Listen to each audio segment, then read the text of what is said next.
할렐루야. 오늘도 주님의 말씀 안에 또 은혜 받는 귀한 시간 되기를 소망합니다. 이 시간에 앞에서도 기도했지만 중고청 연합 수련회가 같은 시간에 함께 예배하는 중에 있습니다. 그곳에도 또 하나님의 말씀의 은혜가 있기를 여러분들 같이 기도해 주시면 감사하겠고요.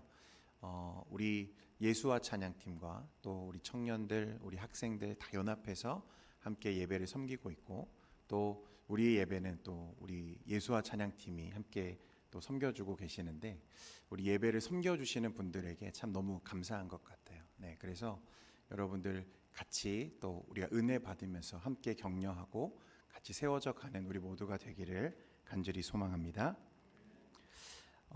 앞에서 우리가 고린도전서 말씀을 쭉 이렇게 살펴보고 있는데, 사도 바울은 복음을 위한 삶이 무엇인지, 또 믿음으로 산다는 것이 어떤 것인지 우리에게 설명하면서, 그는 주님이 우리를 위해 그렇게 하신 것과 마찬가지로 자신도 자유와 권리, 사도로서의 자유와 권리를 포기하는 삶을 살고 있다고 우리에게 말했습니다.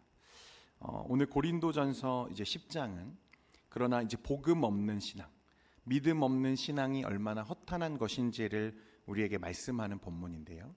앞에서는 이 복음의 삶이 어떤 것인지를 설명한 사도 바울이 이제 오늘 말씀에는 복음이 없는 신앙, 믿음 없는 신앙이 얼마나 허탄한 것인지를 과거 이스라엘 역사의 사례들을 통해서 우리에게 말씀하는 장면입니다. 여러분, 우리 사회도 마찬가지입니다만 사람들은 이 배경이라는 것을 굉장히 중요하게 생각하는 것 같습니다. 그래서 누군가를 소개하거나 또 나 자신을 소개할 때 우리는 그 사람이 어떤 사람인가에 대해서 말하기보다 그 사람이 가진 배경에 대해서 말을 할 때가 참 많죠. 이 사람은 어느 지역 출신이고 어느 대학을 나왔고 이 사람은 어떤 직업을 가지고 있고, 이처럼 그가 가진 배경과 조건들을 소개할 때 나열할 때가 참 많다는 것입니다. 마치 그 사람의 가치가 그가 누군가, 그가 어떤 사람인가 보다 어떤 배경을 가졌는지로 평가되는 것처럼 우리가 생각할 때가 많은 거죠. 이런 사고 방식이 교회 안에도 그대로 들어와 있는 것 같아요. 그래서 우리는 무엇을 잘 말하냐면 우리 집은 3대째 기독교 집안입니다. 4대째 집안입니다. 나는 우리 교회 다닌 지 몇 년이 됐습니다. 나는 모태신앙입니다. 저는 어떤 유명한 목사님께 세례를 받았습니다. 이런 것들을 우리가 자랑 삼아서 이렇게 얘기할 때가 참 많다는 거죠. 우리는 이런 신앙의 배경이 하나님 앞에서 나를 조금도 더 거룩하게 만들거나 덜 거룩하게 하지 않는다는 사실을 잘 알죠. 그런데도 그 내 구원과 영원한 생명의 그 근거가 그런 배경에 있다고 생각하고, 그것이 마치 우리의 진리의 뭔가 보탬이 될 것 같이 생각할 때가 참 많다는 것입니다. 그러나 여러분, 신앙의 배경이나 또 우리의 조건이 우리를 구원하지 못함을 꼭 기억하시기 바랍니다. 세례 증서나 교회 경력이 나를 구원하는 보증이 되지 못한다는 거예요. 여러분, 이런 경력이나 조건, 배경으로 따지자면 우리가 발벗고 나서도 따라가지 못할 자들이 있는데 누구냐면 이스라엘 사람들입니다. 우리가 이스라엘 백성들을 따라갈 수 없는 것이 있다면 그런 조건들이죠. 배경입니다. 혈통적으로나 외적인 조건으로나 역사적으로나 전통적으로나 이스라엘 백성만큼 하나님의 은혜를 받은 백성이 있을까요? 없을까요? 여러분, 전혀 없습니다. 당연히 없죠. 그들은 우리보다 훨씬 더 놀라운 영적인 배경을 가진 사람들이죠. 그들은 그 하나님의 손에서 구원받았고, 또 하나님이 직접 바다를 가르시는 것을 목격했고, 구름 기둥과 불 기둥으로 인도하시고, 하늘에서 만나를 내리시고 반석에서 나오는 물을 마신, 오늘날로 치면 최고의 세례와 성찬을 받은 엘리트 신앙인들이 누구였냐면 이스라엘 사람들이었습니다. 그런데 오늘 우리가 말씀을 통해서 보겠습니다만 그들 중 대부분이 어디에서 쓰러졌죠? 광야에서 쓰러져 멸망했던 것을 오늘 바울이 우리에게 말하는 거예요. 이것이 우리에게 무엇을 말씀하는 거죠? 우리의 특별한 배경이 우리의 구원을 보장하지는 않는다는 사실을 말씀하는 것입니다. 당시 고린도 교회 성도들 중에 그런 착각에 빠진 자들이 있었다는 거예요. 그래서 바울 사도는 그런 오류에 빠져 있는 자들을 건져내고, 그러니까 내 종교적인 배경과 내가 받은 세례와 그것들이 나를 구원하는 내 구원의 보증이라고 여기고 있는 자들에게 그런 착각을 깨뜨리기 위해서 이제 이스라엘의 역사를 지금 소환하고 있는 것입니다. 우리 1절 말씀을 같이 읽겠습니다. 1절 말씀 같이 읽습니다. 시작. 형제들아, 나는 너희가 알지 못하기를 원하지 아니하노니 우리 조상들이 다 구름 아래에 있고 바다 가운데로 지나며. 바울은 이스라엘 백성이 다 어디 아래에 있다 그랬습니까? 구름 아래에 있고 어디 가운데로 지났다? 바다 가운데로 지났다, 이렇게 말씀하죠. 여러분, 이것은 출애굽한 이스라엘 백성들을 광야에서 하나님께서 구름 기둥과 불 기둥으로 인도하신 것과 또 무엇을 건너간 것? 홍해 바다를 걸어서 건너간 사건을 지금 말씀하는 것입니다. 여러분도 다 아시지만 모세를 통해서 하나님은 400년간 애굽에 종살이하고 있던 이스라엘 민족을 구원하셨죠. 출애굽하게 하셨습니다. 이제 약속의 땅을 향해 가는 여정을 시작하게 하셨죠. 여러분 잘 기억하셔야 되는 것은 이스라엘 백성들이 애굽에서 나오자마자 약속의 땅, 가나안 땅에 바로 들어간 게 아니죠. 어디를 지나갔습니까? 광야로 지나갔어요. 그 광야를 지나야만 어디에 갈 수 있는 거죠? 약속된 땅. 하나님이 그 조상 아브라함과 그 선조들에게 내가 너희에게 주마 약속하신 그 약속의 땅에 들어가려면 반드시 어디를 건너가야 했어요? 광야를 지나가야 했다는 사실을 여러분 꼭 기억하셔야 됩니다. 목적지에 가려면 광야를 지나가야 되는 거죠. 여러분, 하나님의 은혜로 구원받은 우리도 마찬가지죠. 이제 우리는 구원받았지만 지금 어디를 지나는 중입니까? 사실 광야를 지나는 중이에요. 그게 저와 여러분의 인생이죠. 광야는 물도 없고 먹을 것도 없고 결핍과 고난과 역경이 있는 곳이죠. 그래서 사람이 도무지 살 수 없는 곳입니다. 우리 인생이 때마다 고난이 있고 결핍되어지고 참 고단하고 그런 일들이 전혀 이상하지 않은 것은 사실 이곳이 어떤 곳이기 때문이죠? 광야이기 때문에 그런 것입니다. 우리가 하나님의 은혜로 부름받아서 구원받았지만 그 즉시 하나님의 나라에 들어간 것은 아니죠. 완성될 하나님의 나라에 이미 간 것은 아닙니다. 그렇기 때문에 우리는 필히 무엇을 건너가는 거죠? 인생의 광야를 건너가게 되어 있다는 거예요. 자, 그러면 그 광야를 지나려면 과연 무엇이 필요할까? 광야이기 때문에 하나님의 은혜가 더 필요한 것입니다. 더 정확하게는 은혜를 따라 감사하며 순종하는 삶이 광야에는 꼭 필요하다는 거예요. 이스라엘의 출애굽 역사는 우리에게 이것을 보여주는 것입니다. 하나님은 모세를 통해서 놀라운 역사를 이루셨고 애굽의 노예로 살던 이스라엘 민족을 강한 능력으로 구원하셨습니다. 그런데 출애굽하자마자 어떤 일이 있죠? 광야길에 채 들어서기도 전에 위기가 찾아옵니다. 뒤에서 누가 쫓아와요? 애굽의 군대가 병거를 몰고 막 쫓아옵니다. 다시 잡아가거나 최소한 다 멸하기 위해서 철 병거를 이끌고 기병 부대가 이스라엘을 쫓아오기 시작하는 거예요. 당시 피라민 같은 처지였던 이스라엘 백성들이 도무지 감당할 길이 없었습니다. 그런데 엎친 데 덮친 격으로 그 앞을 무엇이 가로막죠? 홍해 바다가 가로막는 거예요. 퇴로가 막혔습니다. 그곳에서 하나님이 이제 놀라운 일을 행하시는데 출애굽기 14장 12절과 13절 말씀입니다. 우리 같이 한번 스크린 보시고 읽겠습니다. 시작. 우리가 애굽에서 당신에게 이른 말이 이것이 아니냐? 이르기를 우리를 내버려 두라. 우리가 애굽 사람을 섬길 것이라 하지 아니하더냐? 애굽 사람을 섬기는 것이 광야에서 죽는 것보다 낫겠노라. 아멘. 모세가 백성에게 이르되 너희는 두려워하지 말고 가만히 서서 여호와께서 오늘 너희를 위하여 행하시는 무엇을 보라? 구원을 보라. 너희가 오늘 본 애굽 사람을 영원히 다시 보지 아니하리라. 아멘. 여러분, 하나님은 바닷길을 여셔서 이스라엘 백성들을 그 죽음의 위기에서 건져내셨습니다. 모세가 지팡이를 높이 들어올리자 하나님의 바람이 막 불어오기 시작하고 바다를 마르게 하시죠. 그리고 그 마른 땅을 그 이스라엘 백성들이 걸어서 건너갑니다. 그리고 곧 닫힌 그 물에 쫓아오던 애굽의 군대가 한 번에 수장되는 일이 있었어요. 놀라운 하나님의 구원이었습니다. 그런데 여러분, 이 사건을, 이 장면을 오늘 바울 사도는 우리에게 어떻게 말하고 있는지 2절 말씀에 보면, 모세에게 속하여 다 구름과 바다에서 무엇을 받았다? 세례를 받았다. 홍해 바다를 건너서 하나님의 구원을 경험한 이스라엘 백성의 이 사건을, 이 장면을 무엇이라고 말하냐면 세례라고 그가 말하고 있다는 거예요. 세례를 받았다.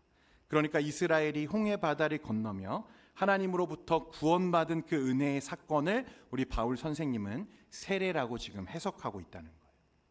여러분, 세례 받을 때 우리는 머리에 물을 조금 뿌리는 정도로 예식을 진행하지만, 보통 원래 침례라고 하는 개념에서는 몸 전체를 어디에 담그죠? 물에 담궜다가 올라오는 의식이 있습니다. 몸 온몸을 물에 담그는 거죠. 여러분, 그것은 어떤 것을 의미하냐면, 이 물에 온몸을 담그는 것은 죽는 것을 의미하는 것입니다. 죄와 함께 죽는 거예요. 그러면 다시 올라온다. 이것은 어떤 의미이죠? 새로운 생명으로 다시 살아나는 것입니다. 죄와 함께 죽었던 내가 다시 그리스도와 함께 살아나는 것, 이것이 세례가 가진 의미이죠. 상징입니다. 이게 세례죠. 그러니까 이스라엘 백성들을 죽음 가운데 건져서 그 홍해를 건너 무트로 올라오는 그 이스라엘 백성들의 그림을 바울은 뭐라고 보는 거죠? 세례라고 지금 보는 것입니다. 여러분, 저와 여러분이 받은 이 세례가 가진 의미가 이것입니다. 제가 중학교 때 그 세례를 교회에서 받게 되었는데, 나중에 이 세례의 의미를 제가 깊이 있게 깨닫고 나서 그때 세례 받은 것을 후회한 적이 있습니다. 왜냐하면 그 세례 받을 때 제가 그 세례의 의미를 알고 받았어요? 모르고 받았어요? 전혀 몰랐어요. 우리 전도사님이 이렇다 저렇다 얘기는 다 해주셨겠죠. 교육은 다 받았을 겁니다. 그런데 잘 몰랐어요. 그게 내 인생에서 얼마나 중요한 터닝 포인트를 나에게 상징하는지, 또 그것이 얼마나 중요한 표징인지 제가 깨닫지 못했기 때문에 나중에 그게 너무 아쉬운 거죠. 여러분, 그렇게 우리는 세례가 무엇인지도 잘 모른 채 세례를 받을 때가 많죠. 그런데 세례는 너무나 중요한 순간이었다는 거예요. 하나님의 구원의 은혜가 임하고 죄와 함께 죽었던 우리가 그리스도와 함께 다시 살아나는 것을 상징적으로 보여주는 거죠. 자, 그리고 이제 이스라엘이 광야에 들어갔어요. 홍해를 건넜습니다. 들어서자마자 맞닥뜨린 것은 어려움이었어요. 기근이죠. 배고픔이고 목마름이었습니다. 200만 명을 헤아리는 그 이스라엘 민족이 여러분, 광야에서 어떻게 먹을 것을 얻겠습니까? 그런데 그것을 누가 해결하시죠? 하나님이 또 해결해 주시는 거예요. 만나와 메추라기로. 하나님은 반석에서 또 물이 나게 하셔서 이스라엘 백성들의 목마름을 축이게 하셨는데, 여러분 생각해 보세요. 아침에 눈을 떠보면 땅에 무엇이 막 깔려 있어요? 만나가 막 깔려 있어요. 그리고 때가 되면 메추라기가 막 하늘에 구름대처럼 몰려와서 바닥에 내려왔는데 이것들이 도망가지도 않아요. 그리고 여러분, 목마를 때마다 하나님이 반석에서 물을 나게 하셔서 이스라엘 백성들을 마시게 하셨는데, 만약 그 물이요, 여러분 졸졸졸 한 방울씩 흐르는 정도였다면 200만 명 정도니까 여러분, 앞에 사람이 물 마시는 동안 뒤에 사람 어떻게 되겠습니까? 다 메말라 죽는 거죠. 그러니까 200만 명이 자신의 목을 충분히 축일 수 있을 정도로 물이 나오려면 어떻게 됐겠습니까? 사막에 강이 흐를 정도로 하나님이 물을 내셨다는 거예요. 반석을 통해서. 그리고 바울이 이 사건들을 또한 뭐라고 말하는지 3절 4절 말씀 같이 보겠습니다. 3절 4절입니다. 시작. 다 같은 신령한 음식을 먹으며 다 같은 신령한 음료를 마셨으니 이는 그들을 따르는 신령한 반석으로부터 마셨음에 그 반석은 곧 아멘. 여러분, 교회가 신령한 음식과 신령한 음료를 마시는 것, 여러분 우리가 이것을 무엇이라고 부르죠? 성찬이죠. 성찬. 그러니까 앞에서는 무엇에 대해서 말했습니까? 세례에 대해서 말하고, 뒤에서는 무엇에 대해서 말하고 있죠?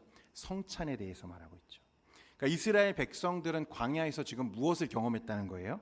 세례와 성찬. 그리스도를 그림자로서 그들은 경험하고 있었다는 것입니다. 그림자이지만 하나님의 권능과 능력으로 함께 하시는 그리스도의 은혜를 그렇게 그들은 체험했다는 거예요. 구원하시는 하나님의 은혜, 다시 살리시는 하나님의 은혜, 그리고 그들을 먹이시고 신령한 음료와 신령한 음식으로 배부르게 하시는 것들을 그들은 경험할 수 있었다는 것입니다. 어디에서요? 광야에서. 그래서 여러분, 세례는 우리가 죄에서 해방되어서 그리스도와 연합되었다는 거룩한 표징입니다. 성찬은 그리스도의 생명으로 우리가 날마다 살아간다는 은혜의 약속을 우리에게 보여주는 거죠. 이스라엘이 경험했던 구름, 바다, 만나와 메추라기, 반석은 모두 그리스도 안에서 우리가 누리는 세례와 성찬의 그림자였습니다. 세례는 우리를 하나님의 백성으로 불러주시고 그리스도와 연합하게 하는 은혜의 표징이었다는 거예요. 여러분, 그래서 로마서 6장 3절과 4절에 보면 이렇게 우리에게 설명합니다. 같이 읽겠습니다. 시작. 무릇 그리스도 예수와 합하여 세례를 받은 우리는 그의 죽으심과 합하여 세례를 받은 줄을 알지 못하느냐. 그러므로 우리가 그의 죽으심과 합하여 세례를 받음으로 그와 함께 장사되었나니 이는 아버지의 영광으로 말미암아 그리스도를 죽은 자 가운데서 살리심과 같이 우리로 또한 새 생명 가운데에서 행하게 하려 함이라. 아멘. 성찬은 날마다 우리가 그리스도 안에서 먹고 마시는 은혜를 상징하는 것입니다. 고린도전서 11장 26절에도 보면 너희가 이 떡을 먹으며 이 잔을 마실 때마다 주의 죽으심을 그가 오실 때까지 전하는 것이니라 라고 말씀합니다. 그러니까 이스라엘은 우리가 경험했던 그리스도의 은혜, 그의 구원과 세례와 성찬을 이 광야라고 하는 이 결핍되어진 장소에서 실제로 경험했던 아주 특별한 은혜로 부름받았던 자들이죠. 하나님은 그들을 선택하셨고 그들을 애굽에서 건져내셨고 그들을 광야에서 인도하시고, 여러분, 그런 정말 말로 다 할 수 없는 그 은혜의 순간들을 직접 그 인생에서 다 체험했던 자들이죠. 그야말로 완벽한 신앙적 배경과 표징을 가진 사람들이었습니다. 여러분, 그래서 때로는 우리가 그들이 경험했던 것, 이스라엘 백성들이 경험했던 것 중에 단 하나라도 내 인생에 좀 경험해 보고 싶다, 그런 생각들을 하지 않습니까? 우리도 눈 뜨고 일어나 보니까 만나가 막 내려져 있고 메추라기가 그냥 날라오고 반석에서 물이 나오는, 저는 그런 생각을 했는데 우리 여러분들은 그런 생각 안 해보셨나 봅니다. 저는 그런 것 중에 하나라도, 단 하나라도 내가 내 삶에 좀 경험해보면 좋겠다, 그런 생각들을 참 많이 했습니다. 그러면 내가 정말 예수를 잘 믿을 것 같은데, 그런 생각들을 참 많이 하죠. 그런데 오늘 5절에 보십시오. 그 은혜를 다 경험한 이스라엘 백성들이 어떻게 했는가. 5절 같이 읽겠습니다. 시작. 그러나 그들의 다수를 하나님이 기뻐하지 아니하셨으므로 그들이 광야에서 멸망을 받았느니라. 무엇을 받았다고요? 멸망을 받았다고요. 여러분, 이것보다 더 큰 은혜를 어떻게 받습니까? 만나와 메추라기, 반석의 은혜, 홍해의 사건을 경험하고도 그들은 어떻게 되었어요? 멸망했다는 거예요. 하나님의 나라 가나안 땅에 들어가지 못하고 광야에서 방황하다가 출애굽 1세대는 다 광야에서 엎드려져 죽었습니다. 이스라엘 백성 대부분은 믿음과 순종 없이 무엇만 있었어요? 표징만 있었어요. 약속만 있었던 거죠. 그래서 그들은 은혜의 땅에 들어가지 못했어요. 믿음과 순종이 없었기 때문입니다. 하나님은 그들의 불신앙을 심판하셨고 광야에서 그들이 전부 엎드려지게 하셨다는 거예요. 오늘 바울이 이 말씀으로 인해 우리에게 던지는 메시지는 분명합니다. 여러분, 세례와 성찬 너무 귀하죠. 얼마나 귀한 은혜의 표징입니까? 그러나 그 표징만으로 우리를 구원하는 것이 아니라는 사실입니다. 표징은 실제 믿음을 향한 하나님의 부르심일 뿐이지 그 자체가 구원의 보증수표가 아니라는 거예요. 우리가 이전에 받았던 그 은혜의 경험이, 신비한 체험이 우리를 구원하는 것이 아니라 무엇이 우리를 구원합니까? 우리의 믿음 자체가 우리를 구원하는 것입니다. 여러분, 이 사실을 믿으시기를 바라요. 존 칼빈이라는 신학자가 이렇게 말했습니다. 세례와 성찬은 우리에게 그리스도를 보여주는 표징일 뿐이다. 그러나 믿음이 그것을 붙잡지 않으면 표징은 아무 능력도 발휘하지 못하고 오히려 정죄의 증거가 될 뿐이다. 그렇게 말했어요. 여러분, 이어지는 6절에서부터는 왜 이스라엘이 광야에서 다 엎드려져야 했는지를 바울이 설명하는데요. 6절부터 11절 말씀 우리 같이 한번 천천히 말씀을 읽어보겠습니다. 6절부터 11절입니다. 시작. 이러한 일은 우리의 본보기가 되어 우리로 하여금 그들이 악을 즐겨한 것 같이 즐겨하는 자가 되지 않게 하려 함이니 그들 가운데 어떤 사람들과 같이 너희는 우상 숭배하는 자가 되지 말라. 기록된 바 백성이 앉아서 먹고 마시며 일어나서 뛰논다 함과 같으니라. 그들 중에 어떤 사람들이 음행하다가 하루에 23,000명이 죽었나니 우리는 그들과 같이 음행하지 말자. 그들 가운데 어떤 사람들이 주를 시험하다가 뱀에게 멸망하였나니 우리는 그들과 같이 시험하지 말자. 그들 가운데 어떤 사람들이 원망하다가 멸망시키는 자에게 멸망하였나니 너희는 그들과 같이 원망하지 말라. 그들에게 일어난 이런 일은 본보기가 되고 또한 말세를 만난 우리를 깨우치기 위하여 기록되었느니라. 아멘. 우상 숭배와 음행과 시험과 원망을 이야기합니다. 하나님의 구원을 경험한 이스라엘 백성들, 만나와 메추라기를 매일매일 눈으로 경험했던 이스라엘이 광야에서 어떤 일들을 행합니까? 우상 숭배와 음행과 시험과 원망을 하나님 앞에 쏟았다는 거예요. 이것은 각각 여러분 금송아지 사건, 우상 숭배죠. 또 민수기 25장에 보면 바알보올 사건, 이 음행에 대한 사건이 기록되어 있습니다. 민수기 21장에는 놋뱀 사건이 있죠. 또 원망은 무엇입니까? 가나안 정탐 때 이 10명의 정탐꾼이 원망을 쏟아내고 이스라엘 백성들이 마음에 원망이 불같이 일어나서 하나님 앞에 원망했던 그 사건을 우리에게 말씀하는 거예요. 그러니까 은혜의 표징은 있었지만 실제 믿음이 없고 은혜에 대한 어떤 경험은 있지만 체험은 있지만 그 믿음에 대한 복음의 삶이 이스라엘 백성들에게 없었다는 것을 말씀하는 거예요. 표징만 붙잡고 배경만 쫓고 조건만을 추구하고 실제 하나님과의 관계에서는 그들이 실패했다는 것을 우리에게 말하는 것입니다. 그래서 바울은 이 사실들을 통해서 고린도 교회와 오늘 저와 여러분에게 교회에게 동일하게 경고하는 것이 이것입니다. 12절 말씀 같이 읽겠습니다. 12절입니다. 시작. 그런즉 선줄로 생각하는 자는 넘어질까? 여러분, 우리가 앞에서 말씀들을 통해서 나눈 이야기가 무엇입니까? 믿음에는 반드시 복음적인 삶이 따라와야 한다는 거예요. 바울은 그 복음에 내가 참여하는 자가 되고 싶다. 나는 단지 복음을 말하는 자가 아니라 복음을 전하는 자가 아니라 나는 복음을 사는 자가 되고 싶다고 우리에게 말했던 이유가 여기에 있는 것입니다. 세례를 받았다고 해서 우리가 특별한 종교적인 배경을 가졌다고 해서 내가 목사라고 해서 장로라고 해서 내 신앙의 연수가 30년 40년이 됐다고 해서 내 구원을 보장하는 것이 아니라는 거예요. 여러분, 나의 구원을 이루는 것은 오직 무엇입니까? 그리스도를 믿는 믿음만이 나를 구원할 수 있다는 것입니다. 그런데 단지 우리의 그런 경험적인 배경들, 조건들을 의지하고 실제로는 복음적인 삶을 살지 않는 자들이 얼마나 많냐는 거예요.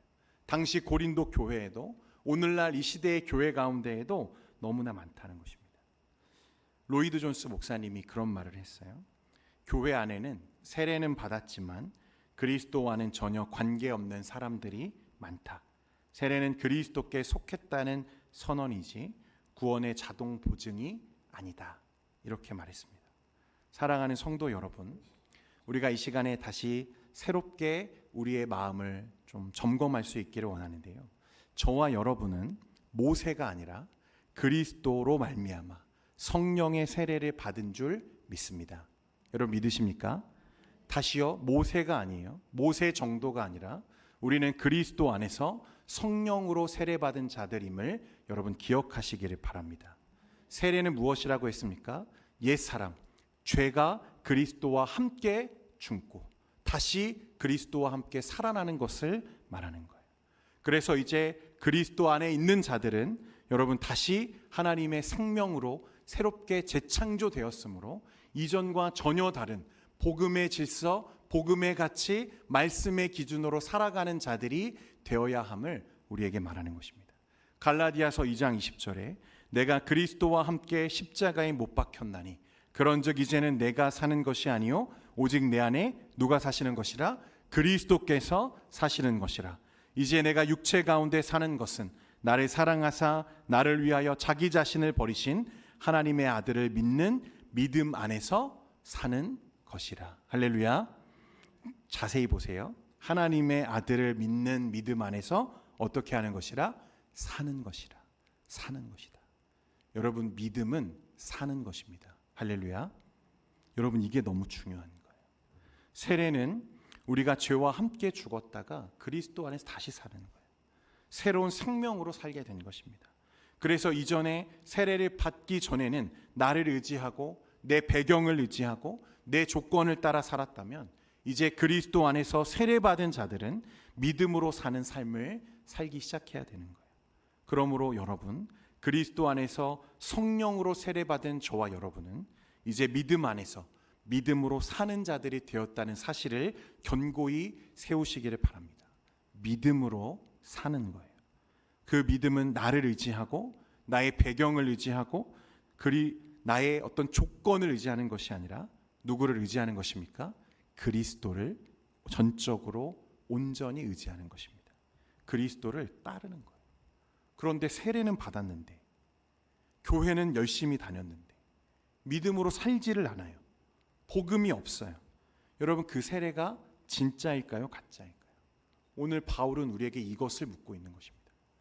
이스라엘 백성들이 광야에서 그 엄청난 하나님의 은혜들을 경험하고도 마른 땅을 건너서 홍해를 건너고 살았고 매일매일 하나님이 주어지는 그 은혜의 시간들을 경험하고도 그들이 광야에 엎드려진 이유는 무엇입니까? 믿음의 삶이 없었기 때문에 그렇습니다. 여러분, 복음이 없는 신앙, 믿음이 없는 신앙은 여러분 가짜입니다. 종교인일 뿐이에요. 오늘 바울은 우리에게 믿음을 따라 사는 삶이 무엇인지 이야기했고 그것을 증거하기 위해서 오늘 이 이스라엘의 역사 이야기를 꺼내고 있는 것입니다. 그런데 여러분, 그 길이 믿음으로 사는 것, 우리도 믿음으로 살기를 원하잖아요. 여기 믿음으로 살기 원하지 않는 분 계십니까? 네, 없으시죠? 그런데 참 녹록지가 않습니다. 믿음으로 사는 것은 너무나 고단합니다.